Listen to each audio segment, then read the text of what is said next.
Día 201. Oremos por Irlanda del Norte. Segundo de Crónicas, capítulo 35. El día 14 del mes de Aviv, Josías ordenó dar inicio a la celebración de la Pascua en Jerusalén, sacrificando el cordero de la fiesta. A los sacerdotes los organizó de acuerdo a sus tareas y los animó para que hicieran bien su trabajo en el templo de Dios.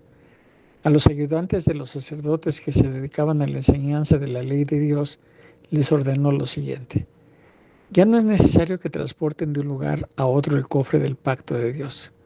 Pónganlo en el templo que el rey Salomón construyó. De ahora en adelante trabajarán en el templo, al servicio de su Dios y de su pueblo Israel. Sigan las instrucciones que el rey David y su hijo Salomón nos dieron y organícense de acuerdo a sus familias y a sus turnos de trabajo.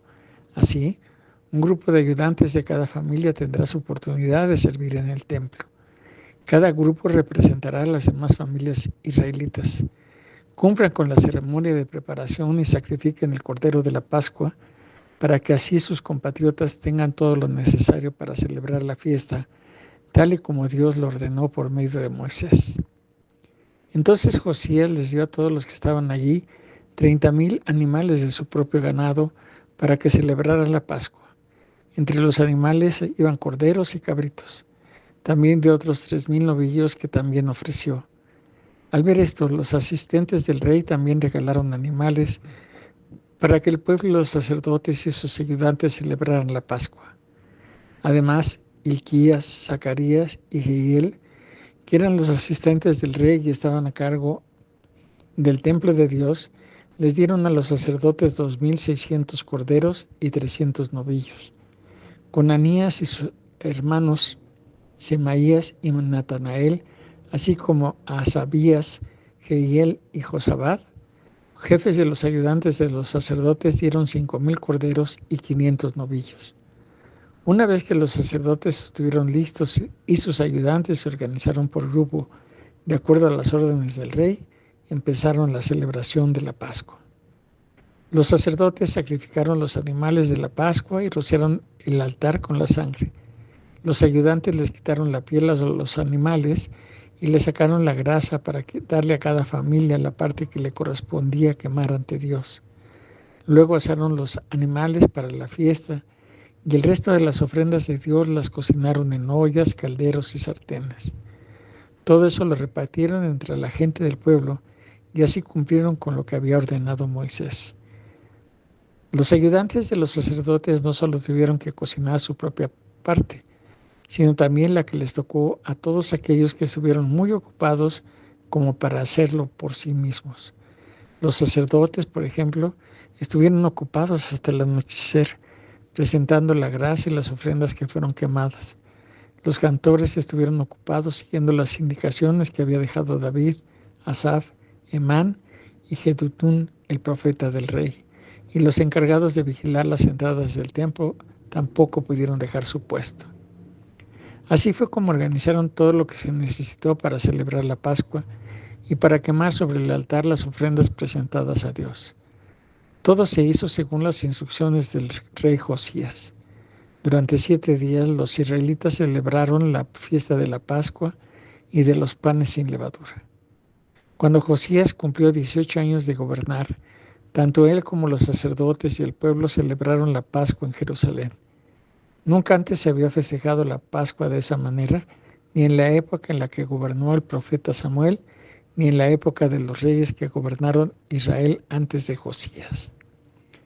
Mucho tiempo después de que Josías reparara el templo, Necao, rey de Egipto, salió en plan de guerra hacia Carquemis, junto al río Éufrates. Josías pensó que Necao quería atacarlo, pero Necao envió mensajeros a decirle: no tengo nada contra ti, rey de Judá. No he salido a pelear contra ti, sino contra una nación enemiga. Además, Dios me ha ordenado hacer esto con prontitud. No te opongas a los planes de Dios, porque Él podría destruirte. Pero Josías no se dio cuenta de que Dios le estaba hablando por medio de Necao. Así que se puso su armadura y fue a pelear contra Necao en el valle de Megiddo. En medio de la batalla, una flecha alcanzó al rey Josías y sus ayudantes lo sacaron del campo, pues estaba herido de muerte. Lo sacaron del carro de combate en el que estaba, lo pasaron a otro de sus carros y lo llevaron a Jerusalén. Sin embargo, poco después murió. Lo enterraron junto a la tumba de sus antepasados y todos en Judá y Jerusalén lamentaron en gran manera la muerte de Josías. Jeremías compuso un canto que expresaba su gran tristeza por la muerte de Josías. Lo mismo hicieron los cantores y cantoras, y hasta el momento en que esto se escribió, era costumbre en Israel recordar a Josías con esas canciones tan tristes. La letra de estas canciones está escrito en el libro de las Lamentaciones. La historia de Josías está escrita en el libro de la historia de los reyes de Israel y de Judá. En ese libro se puede leer acerca de todo lo que hizo Josías y de cómo obedeció la ley de Dios. Segundo de Crónicas, capítulo 36. El pueblo eligió a Joacás para que reinara en lugar de Josías, su padre. Joacás tenía 23 años cuando empezó a gobernar. La capital de su reino fue Jerusalén, pero su reinado solo duró 3 meses, pues el rey de Egipto no le permitió gobernar y se lo llevó prisionero. Este rey obligó a todo el país a pagar un impuesto de 33 kilos de oro y 3.300 kilos de plata. Luego nombró a Eliakim como rey de Judá en Jerusalén, que era la capital. Eliakim era hermano de Joacás, pero el rey de Egipto le cambió el nombre y lo llamó Joacín. Joacín tenía 25 años cuando empezó a gobernar sobre Judá. La capital de su reino fue Jerusalén y su reinado duró 11 años. Joacín no obedeció a Dios. Nabucodonosor, rey de Babilonia peleó contra él, lo encadenó y se lo llevó prisionero a Babilonia. También se llevó con él una parte de los utensilios del templo de Dios y los puso en el templo de su Dios en Babilonia. La historia de Joacín narra su terrible comportamiento y está escrita en el libro de la historia de los reyes de Israel y de Judá. Joaquín, su hijo, reinó en su lugar. Joaquín tenía 8 años cuando comenzó a gobernar sobre Judá. La capital de su reino era Jerusalén y su reinado solo duró 3 meses y 10 días. Joaquín no obedeció a Dios. En la primavera de ese año, el rey Nabucodonosor ordenó que llevaran a Joaquín preso a Babilonia. En su lugar, Nabucodonosor nombró como rey de Judá a Sedequías, que era hermano de Joaquín. También se llevaron a Babilonia los utensilios de más valor que había en el templo de Dios. Sedequías tenía 21 años cuando empezó a gobernar sobre Judá. La capital de su reino fue Jerusalén y su reinado duró 11 años. Sedequías no obedeció a Dios ni le hizo caso al profeta Jeremías cuando éste le dio mensajes de parte de Dios. Fue muy orgulloso y terco. Nunca quiso arrepentirse ni obedecer al Dios de Israel. Sedequías fue tan rebelde que tampoco obedeció al rey Nabucodonosor ni cumplió con el juramento que le había hecho. De la misma manera se comportaron los principales sacerdotes y el pueblo. Traicionaron a Dios en gran manera, pues siguieron las odiosas costumbres de los países que adoraban dioses falsos. También se comportaron de manera terrible en el templo de Dios, el cual había sido dedicado a su adoración. A pesar de eso, Dios amó a su pueblo y a su templo, y les envió muchos mensajeros para llamarles la atención.